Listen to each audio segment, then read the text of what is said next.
오늘 우리에게 주시는 하나님의 말씀은 누가복음 1장 26절에서 38절까지 말씀입니다. 누가복음 1장 26절에서 38절까지 말씀.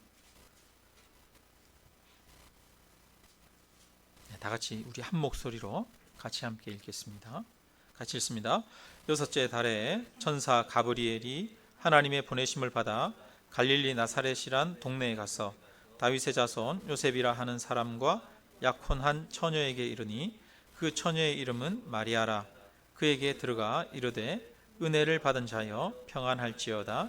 주께서 너와 함께 하시도다 하니 처녀가 그 말을 듣고 놀라 이런 인사가 어찌함인가 생각하매 천사가 이르되 마리아여 무서워하지 말라.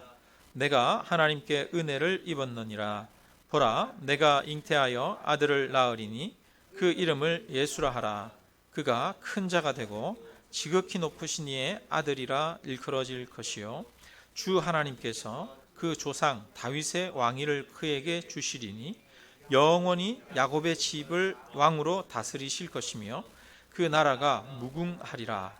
마리아가 천사에게 말하되 나는 남자를 알지 못하니 어찌 이 일이 있으리까? 천사가 대답하여 이르되 성령이 내게 임하시고 지극히 높이신 이의 능력이 너를 덮으시리니 이러므로 나실 바 거룩한 이는 하나님이 아들이라 일컬어지리라. 보라 내 친족 엘리사벳도 늙어서 아들을 배었느니라. 본래 임신하지 못한다고 알려진 이가 이미 6달이 되었나니 대저 하나님의 모든 말씀은 능하지 못하심이 없느니라. 마리아가 이르되 주의 여종이오니 말씀대로 내게 이루어지이다 하매 천사가 떠나가니라. 아멘. 네. 네.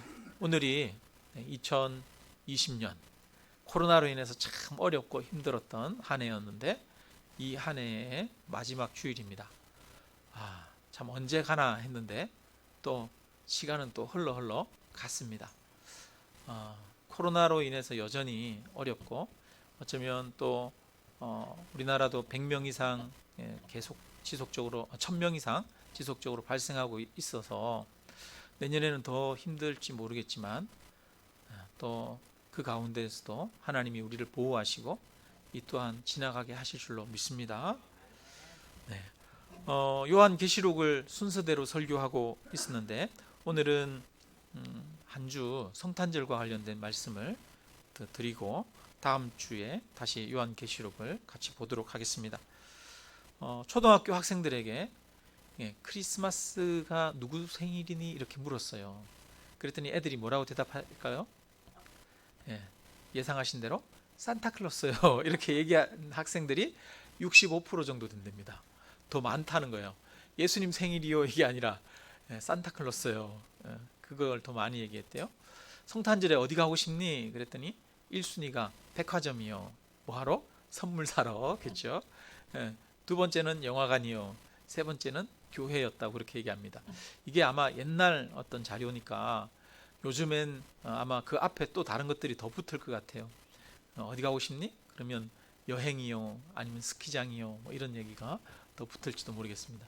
요즘은 성탄절이면 교회 가는 게 아니라 성탄절이면 연휴 기간에 어디 가지? 누구 만나지? 이게 가장 먼저 떠오르는 그런 생각이 되어버린 것 같습니다. 성탄절이 되면은 고요한 밤, 거룩한 밤 이런 찬양이 흘러나와야 되는데 성탄절이 되면 제일 먼저 나오는 찬양이 울면 안 돼, 울면 안 돼, 산타 할아버지는 우는 애들엔 선물을 안 주신대. 이것부터 먼저 나오잖아요. 그러니까 예수님이 없는 성탄절이 되어가고 있습니다. 어제 단체 카톡으로 문자가 하나 왔는데 그 문자가 보니까 우리나라 그 중소벤처기업부에서 성탄절을 맞아서 한 가지 행사를 했대요. 우리나라 중소기업체들의 어떤 그 제품이나 이런 것들을 선물로 좀 더 많이 팔고 할 수 있도록 마켓을 이렇게 열었는데 그 기간이 뭐냐 하면 K마스라고 하는 이름으로 그런 행사를 했다고 합니다. K마스라고 하는 그 K는 그리스도의 K가 아니라 뭐냐 하면 코리아의 K. 그래서 한국의 여러 제품들을 많이 이렇게 소비하는 그런 K마스로 그렇게 해서 했던 것 같아요. 참 그 얘기를 들으면서 참 씁쓸해요. 왜냐하면 예수님은 사람이 이 돈과 하나님을 겸하여 섬길 수 없다 그러고, 성전에 가셔서 성전에서 매매하고 또 돈 바꿔주고 한전하고, 그래서 성전을 이익의 도구로 만들어버린 사람들, 그 사람들을 하나님께서 책망하시고 그 모든 것들을 다 이렇게 썰어버리셨던 분이 바로 예수님이십니다. 이 세상에 돈이 지배하는 세상이 아니라 하나님이 다스리는 세상, 하나님의 은혜와 사랑이 다스리는 세상이 되도록 하기 위해서 이 땅에 오신 분이 예수님이신데, 그 하나님의 은혜와 사랑은 온데간데 없고 그거를 상품을 사고 파는 판촉 행사로 바꿔버렸어요.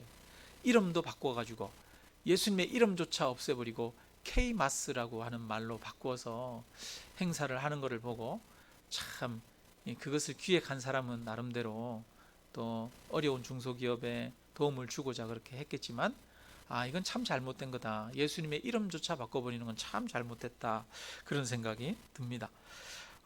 세상의 성탄절이 예수의 이름을 팔아서 돈벌이 수단으로 사용하는 그런 것이 되어지고 있고, 또 예수님의 뜻과는 전혀 다른 반대 방향으로 가는 그런 성탄절이 되어지고 있는 것을 참 보면서 안타깝습니다.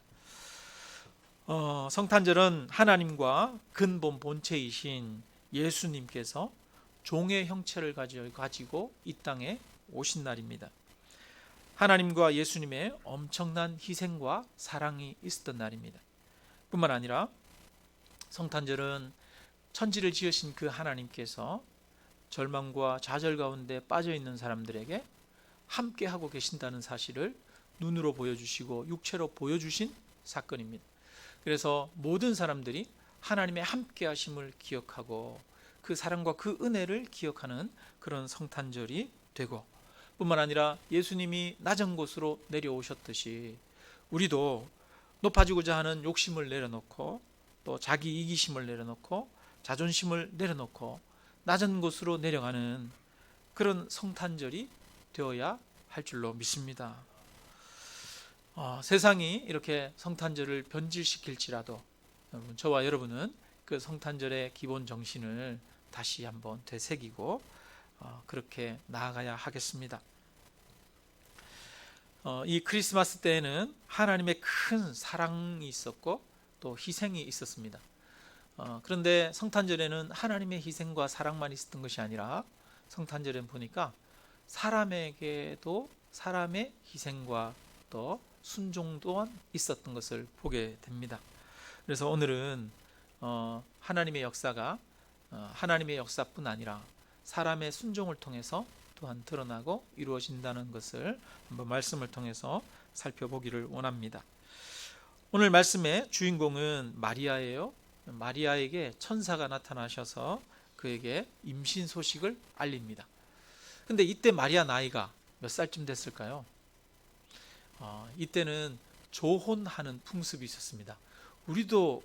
우리나라에도 우리 할머니 때, 지금 한 100세 되신 분들, 이런 분들 때만 해도 조혼, 일찍 결혼하는 풍습이 있었지 않습니까? 이 유대 땅에도 일찍 결혼하는 풍습이 있었습니다.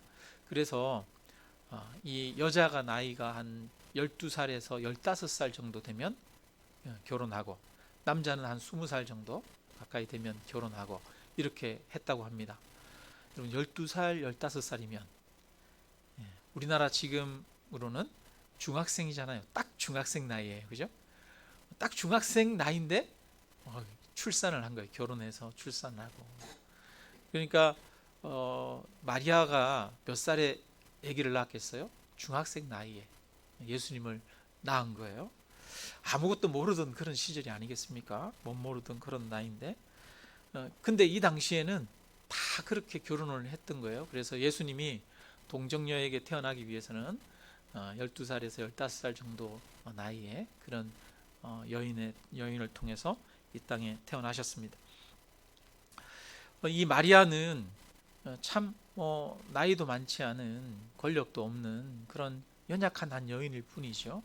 더더구나 오늘 읽은 말씀에 이렇게 보니까 25절에 천사 가브리엘이 하나님의 보내심을 받아 갈릴리 나사렛이란 동네에 가서, 이렇게 말하고 있습니다. 여러분, 이 마리아가 어디에 살고 있어요? 갈릴리 나사렛이란 동네에 살고 있습니다. 이 나사렛은 굉장히 우리나라로 따지면 저 강원도 시골 같은 그런 곳입니다. 저 골짜기예요. 이름도 없고 또 알려지지도 않은, 그냥 아무도 주목하여 보지 않는 작은 한 사람일 뿐이죠. 그럼에도 불구하고 하나님께서 그 소녀를 통해서 이 땅 가운데 하나님의 역사를 이루셨습니다. 당시에 이 예루살렘에 가면은 이름 있는 가문의 여인들이 얼마나 많이 있었겠습니까? 로마에 가면은 권세 있고 돈 많고 또 좋은 교육을 받은 그런 여인들이 얼마나 많이 있었겠습니까?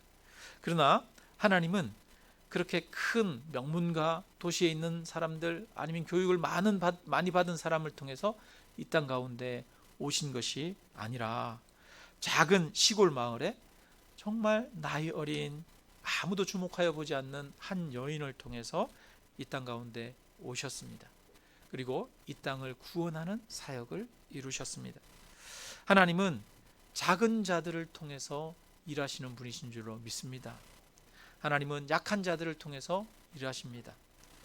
온 세상을 구원하고 위대하고 또 큰 일을 하는 데 있어서 힘있고 권세 있는 자들을 통해서 이루시는 것이 아니라 작은 자들을 통해서 이루십니다. 예수님의 제자들은 대부분이 갈릴리에 있는 어부였고 또 세리와 같은 그런 사회적으로 비난을 받는 사람들이었습니다. 이스라엘의 왕으로 세움받은 다윗은 그 형제들 중에 가장 막내로 목동으로 양을 돌보던 그런 사람이었습니다. 하나님은 큰 자를 찾으시는 것이 아닙니다. 하나님은 세상에서 능력 있는 자를 찾으시는 것이 아닙니다. 능력은 하나님에게 있습니다. 하나님은 누구를 찾으시느냐? 하나님은 지극히 작은 자, 그러나 하나님께 순종하는 자를 찾으시는 줄로 믿습니다. 그래서 오늘 우리가 마리아의 믿음과 마리아의 순종을 함께 보기를 원합니다. 여러분, 마리아는 요셉과 정혼을 한 상태였다 그래요. 정혼은 이제 결혼하기로 정해진 거죠. 우리나라로 따지면 약혼이라고도 할 수 있겠지만 약혼보다는 조금 더 이 구속력이 있는 그런 것이 정혼입니다. 그런데 이 정혼을 한 상태에서 임신을 한다라고 하는 것은 있을 수가 없는 일입니다. 근데 천사가 와가지고 네가 임신을 해서 잉태하여서 아들을 낳을 것이다.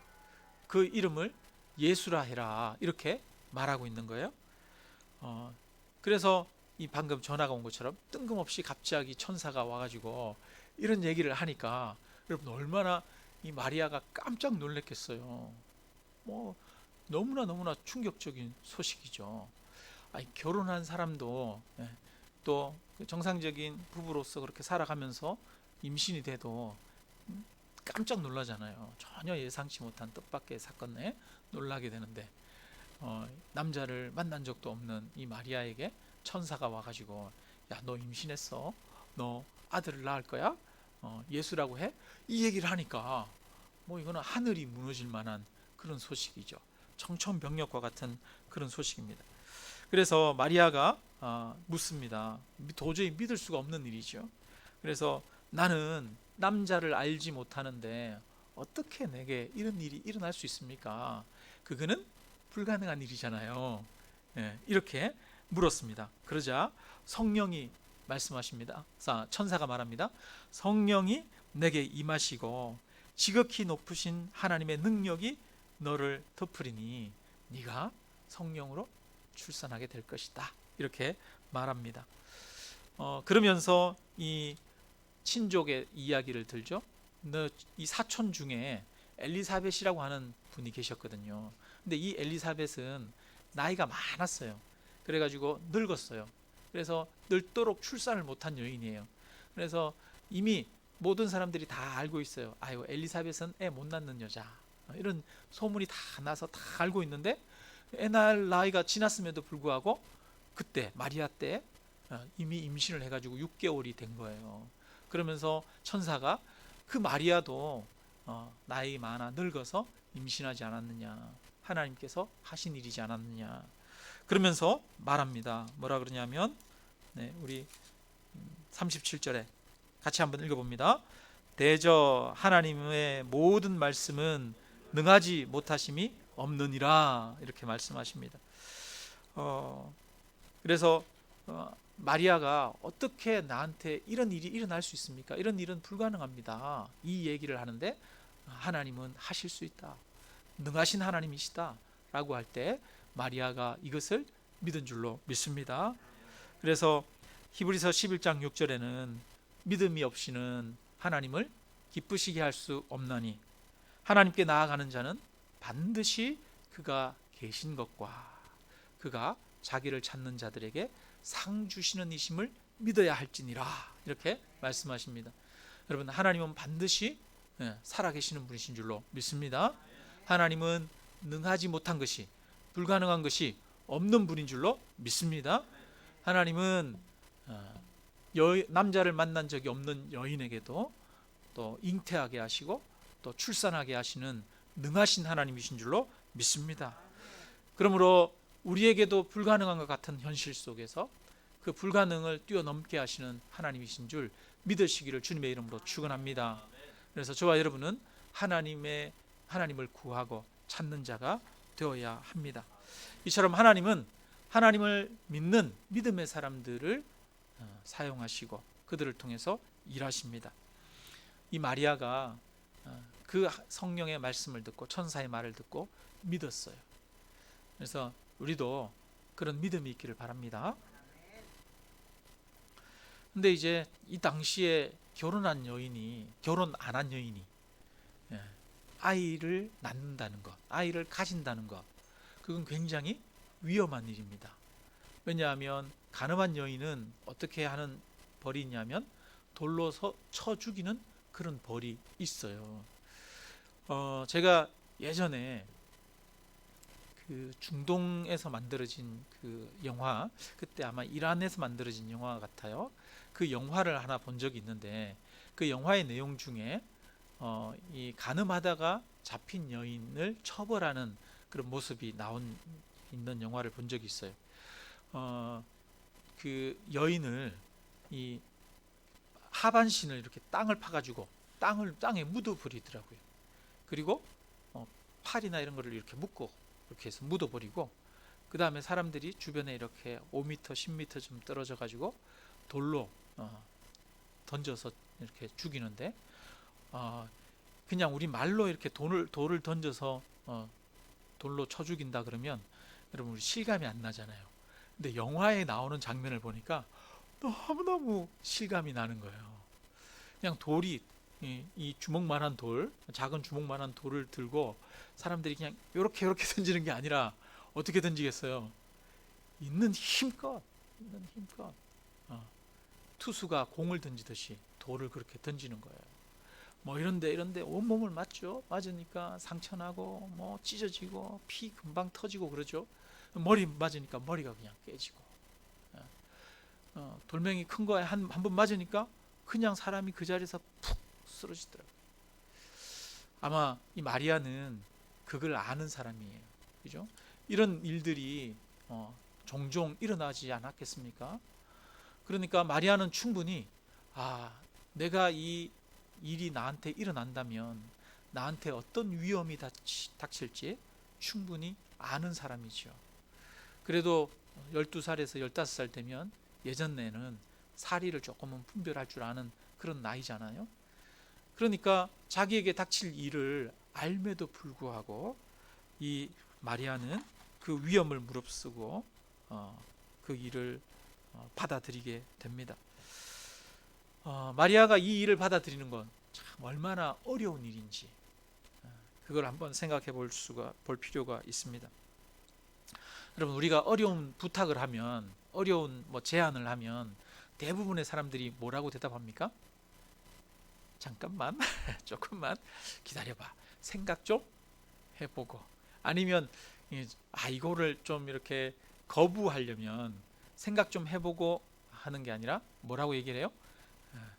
핑계 대기 좋은 아내랑 상의 좀 해보고요. 부모님하고 한번 상의 좀 해보고 결정하겠습니다. 이렇게 얘기하지 않습니까? 또 다른 거 우리가 핑계 대기 좋은 말이 있죠. 뭐 해보고? 하나님한테 기도 좀 해보고. 우리는 여러분 어려운 일을 이렇게 갑작스럽게 제안받게 되면은 대부분 생각 좀 해보고 기도 좀 해보고 상의해보고 이렇게 이야기를 합니다. 그런데 마리아가 그렇게 얘기하지 않아요. 뭐라고 그럽니까? 38절 같이 한번 읽어봅니다. 같이 읽습니다. 마리아가 이르되 주의 여종이오니 말씀대로 내게 이루어지이다 하매 천사가 떠나가니라. 네. 마리아가 주의 여종이오니 이렇게 말합니다.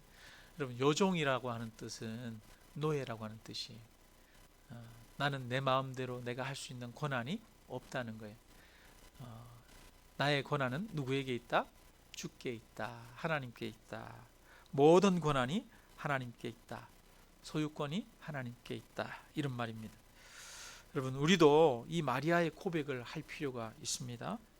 한번 저를 따라서 같이 한번 해보기를 원합니다. 우리도 마리아처럼 이거를 오늘날로 바꾼다면 이런 뜻이겠죠. 저는 주님의 것입니다. 이런 뜻일 겁니다. 따라합니다. 저는 주님의 것입니다. 여러분, 진심으로 아멘입니까? 네. 로마서 1장 6절에 보니까 이렇게 말합니다. 너희도 그들 중에서 예수 그리스도의 것으로 부르심을 받은 자니라. 이렇게 말하고 있어요. 누구의 것으로? 예수 그리스도의 것으로 부르심을 받았다라고 말합니다. 우리는 원래 사단의 종이었습니다. 죽을 수밖에 없는, 지옥에 갈 수밖에 없는 그런 자였습니다. 그런데 하나님께서 저와 여러분을 사랑하셔서 예수 그리스도를 이 땅 가운데 보내시고 예수님이 십자가에 우리를 위해서 대신 죽었습니다. 그래서 이것을 예수님의 피 값으로 값주고 우리를 사셨다라고 말합니다. 하나님께서는 우리를 사단에게서 값을 주고, 얼마의 값을?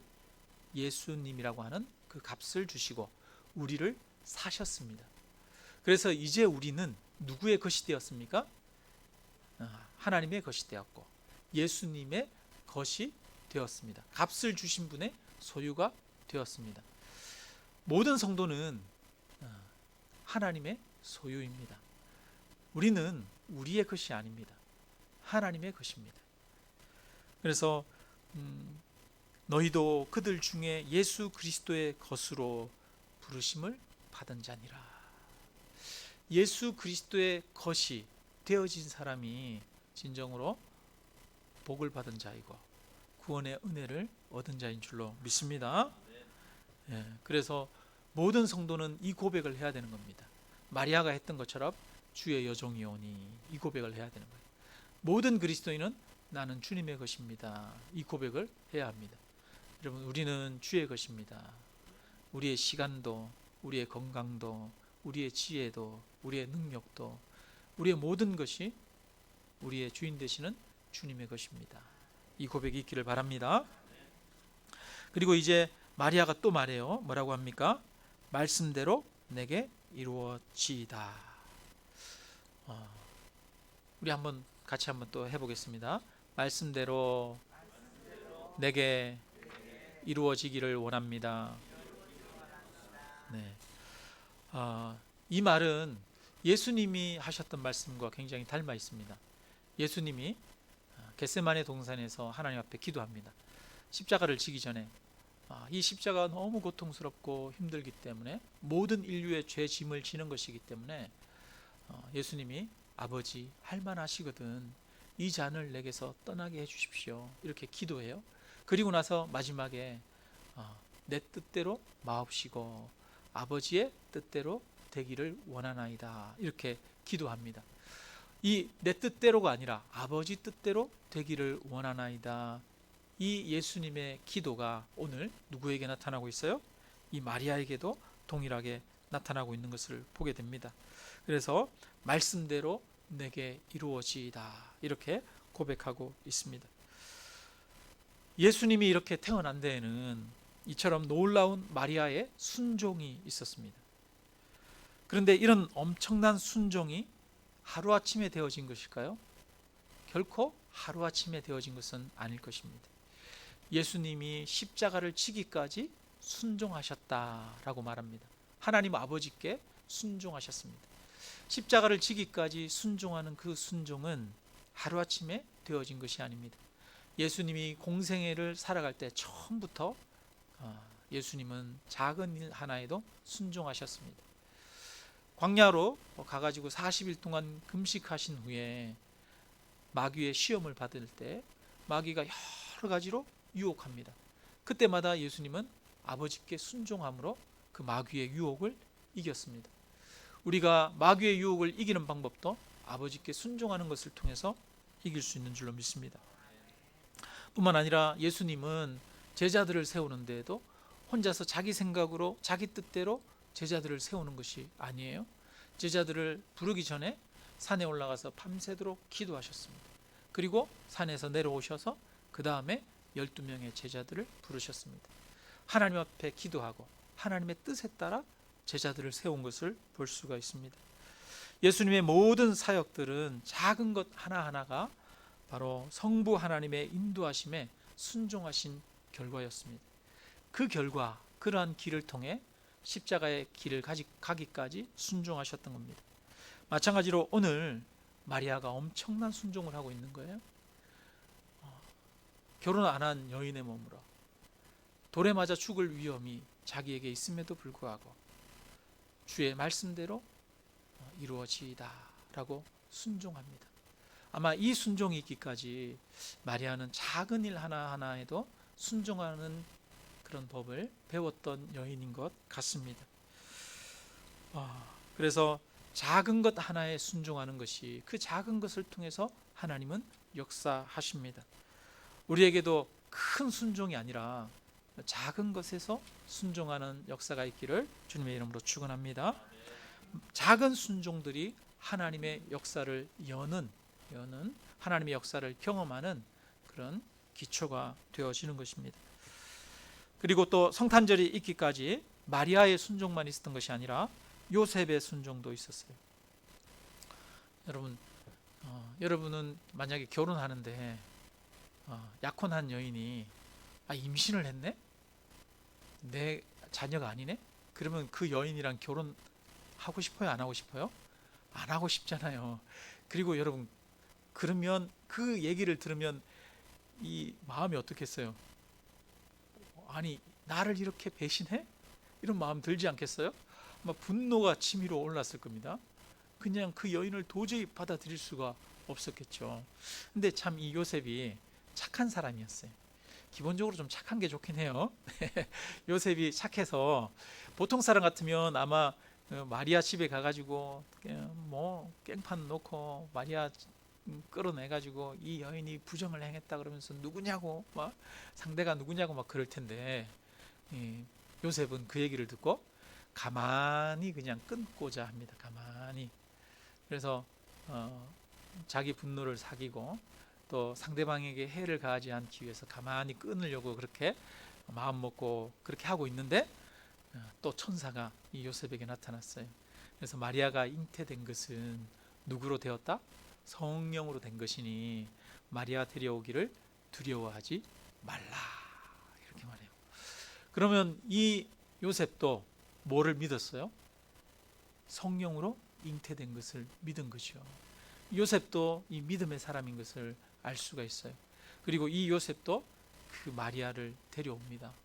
여러분, 자기 자녀가 아닌 다른 그 아이를 임신한 사람을 아내로 맞이하고 데려오는 게 쉬운 일은 아니잖아요. 그런데 그 말씀에, 천사의 말에 순종해서 마리아와 결혼하는 그런 요셉의 모습을 봅니다. 이것처럼 하나님은 요셉과 마리아의 순종을 통해서 이 땅 가운데 예수 그리스도가 오게 하셨습니다. 이처럼 하나님은 사람의 순종을 통해서 역사하고 일하십니다. 우리는 이해가 되어서 순종하는 것이 아닙니다. 마리아는 자기에게 어떤 일이 닥칠지 앞으로 몰랐음에도 불구하고 하나님의 말씀이기에 순종했습니다. 자기에게 이익이 있어서 순종하는 것이 아닙니다. 계산해보고 순종하는 것은 순종이 아닙니다. 마리아는 목숨을 잃을 각오를 가지고 순종했습니다. 우리는 순종은 그것이 하나님의 뜻이기에, 하나님의 말씀이기에 따르는 것이 순종인 줄로 믿습니다. 그래서 이런 헌신의 순종이 있었기 때문에 마리아와 요셉은 그 하나님의 역사를 이 땅 가운데 이루는 소중한 통로로 사용되어지게 되어집니다. 신학자인 앤드류 머레이라고 하는 분이 있어요. 이분이 순종에 관한 책을 참 많이 썼어요. 근데 이분이 무슨 말을 하느냐 하니까 반항은 죄인의 체질이다, 이렇게 말해요. 그러면 여러분, 우리는 순종하는 것을 좋아하는 사람일까요? 순종하기를 안 좋아하는 사람일까요? 여기 순종하는 거 잘하는 사람 계십니까? 순종하는 게 좋은 분 계셔요? 안 계시죠. 반항은 누구의 체질이다? 인간의 체질이에요. 죄인의 체질일 뿐 아니라 반항은 여러분 인간의 체질입니다. 인간의 체질. 하나님이 에덴 동산에서 선악과 따먹지 말라 이렇게 얘기했는데 따먹잖아요, 그죠? 인간의 체질은 처음부터 불순종하고 반항하는 게 인간의 기질이고 체질입니다. 우리 안에도 깊이 이 불순종과 반항이 깊이 뿌리 박혀 있습니다. 죄악된 사람은 순종하는 것을 결코 즐거워하지 않습니다. 그래서 순종은 훈련이 필요합니다. 훈련이 필요하고 배워야 하는 겁니다. 자기를 쳐서 복종시켜야 되는 겁니다. 그래서 바울도 나는 날마다 나를 쳐서 그리스도께 복종시킨다 그러지 않습니까? 우리가 나를 쳐서 나를 죽일 때 정말 애쓰고 정말 노력해서 순종하는 것이죠. 저절로 되어지는 것이 아닙니다. 그런데 이 순종이 없으면 하나님의 기적을 경험하지 못하는 거예요. 순종이 있을 때 하나님의 기적을 경험하는 겁니다. 모세에게 홍해를 향해서 내 지팡이를 들어라 라고 이야기합니다. 모세가 홍해를 향해서 지팡이를 들었더니 홍해가 갈라집니다. 여호수아에게 말합니다. 홍해 이 요단강에 물이 철철 넘치는데 제사장들을 향해서 제사장들이 그 철철 넘치는 물 가운데 들어가서 서라고 그럽니다. 물이 철철 넘치는데 들어가서 섰더니 물이 갈라지기 시작합니다. 순종이 있어야 그 순종을 통해서 하나님이 일하시고 순종을 통해서 하나님의 역사를 경험하게 되어지는 것입니다. 우리가 하나님의 기적, 하나님의 역사를 경험하지 못하는 이유는 무엇입니까? 내 생각을 앞세우기 때문에, 내 판단에 따라서 행동하기 때문에, 하나님께 말씀에 따라 순종하지 않기 때문에 결국은 우리는 하나님의 능력도 경험할 수 없는 그런 삶을 살아가고 있지는 않습니까? 바라기는 우리 향남 아름다운 교회 모든 성도님들이 하나님의 역사를 경험하게 되기를 주님의 이름으로 축원합니다. 그러기 위해서는 우리가 순종의 삶으로 나아가야 합니다. 나를 쳐서 복종시켜야 합니다. 힘들지만 그렇게 해야 합니다. 근데 순종을 해보면 나중에 그것이 우리에게 유익인 줄을 알게 됩니다. 순종하기 전에는 원인도 모르고 또 결과도 모르니까 두렵기도 하고 또 싫기도 하고 그렇죠. 근데 저도 이렇게 지금까지 걸어온 인생을 보니까 참 결정적으로 이렇게 순종의 길을 걸었던 몇 번이 있었어요. 보통은 저도 신앙생활 하면서 목사로 걸어오면서도 하나님 앞에 하나님 요거 주세요 저거 주세요 내가 원하는 거 놓고 기도했거든요. 그렇게 해서 내가 원하는 거 그게 이제 주어지면 하나님 응답하셨다 그러고 그렇게 이렇게 신앙생활 하다가 교회를 선택하고 또 사역지를 정하는 여러 과정들 통해서 제가 선택한 것이 아니라 기도하면서 하나님이 인도하시는 대로 선택했던 그런 경험들이 있습니다. 큰 교회에 있다가, 아주 그렇게 큰 교회는 아니지만 그래도 큰 교회에 있다가 작은 교회로, 여러 가지 모든 조건이 어려워짐에도 불구하고 기도 응답으로 하나님이 그 마음을 주셔서 그냥 순종해서 갔던 적이 있어요. 아무런 조건도 묻지도 않고 따지지도 않고 갔는데, 시간이 3년 4년 흐른 후에 이렇게 돌아보니까 내가 모든 것을, 많은 것을 포기하고 간 것 같았는데 하나님은 하나도 손해보지 않게 그렇게 하셨더라고요. 그거를 나중에 알게 해주셨어요. 느끼게 해주셨어요. 돌아보니까 그렇더라는 거예요.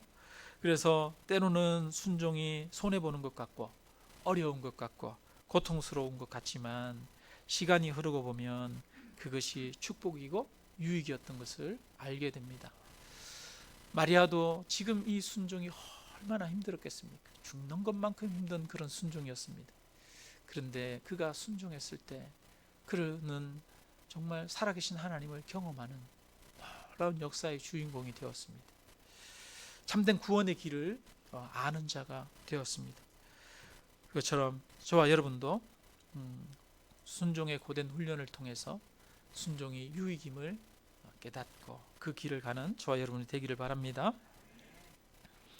하나님은 순종하는 마리아와 요셉을 통해서 구원의 역사를 이루셨습니다. 우리가 힘이 부족해서 하나님의 뜻을 이루어 드리지 못하는 것이 아닙니다.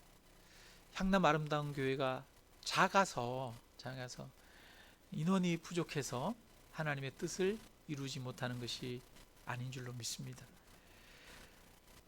내가 능력이 없어서 나를 통해 하나님의 역사가 일어나지 않는 것이 아닙니다.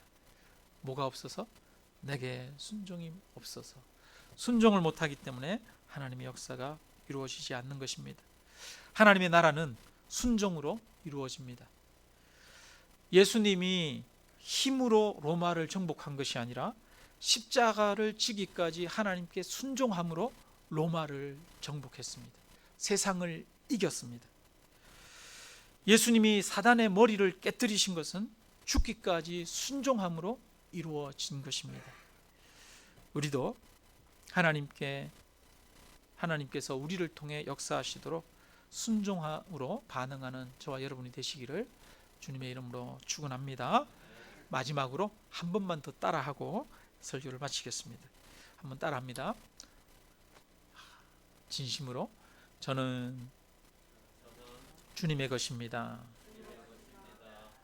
말씀대로 내게 이루어지기를 원합니다. 아멘. 우리 함께 찬양